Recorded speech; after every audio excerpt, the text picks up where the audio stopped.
السلام عليكم، عاملين ايه؟ يا رب تكونوا بأحسن حال من قناة روبي شانل. طبعا كلنا عرفنا الأحداث اللي حصلت الفترة اللي فاتت، واتكلمنا عنها عن زلزال اللي حصل في تركيا وحصل في سوريا. طبعا ضحايا والموتى والحاجات كتيرة حصلت الفترة اللي فاتت دي. كانت كلها بمثابة كده جرح كبير جدا جدا جدا على قلوبنا، وكلنا طبعا زعلنا وحزننا جدا على الخبر المحزن ده. لكن في حساب واحدة اسمها طيوبة، أم البنات. دي أكتر واحدة يمكن من أكتر الناس اللي أثرت جدا جدا جدا فينا، لأن الست ديت كانت عاملة صفحة على التيك توك، وكان عندها يوتيوب، وعندها 6 بنات. وطبعا كانت حياتها جميلة جدا. وده الصفحة بتاعتها. الصفحة دلوقتي وصلت مليون متابع، وهي مش موجودة.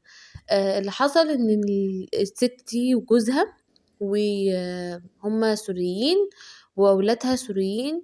واللي حصل ان هم سافروا تركيا، لاجئين. ناس سابت سوريا علشان خايفة من الموت وخايفة من الأحداث اللي بتحصل في سوريا، لجأوا إلى تركيا. المهم إني عملت صفحة على التيك توك، وعملت قناة على اليوتيوب، وبدأت إن هي تنشر فيها حاجات وتعرض بناتها. وناس كتير أوي كانت معجبة يعني بالصفحة بتاعتها وبالنظام بتاعها ولمستها الحلوة في الترتيبات وكده. لكن وصل خبر ان هي توفت، وهي الست بنات وجوزها.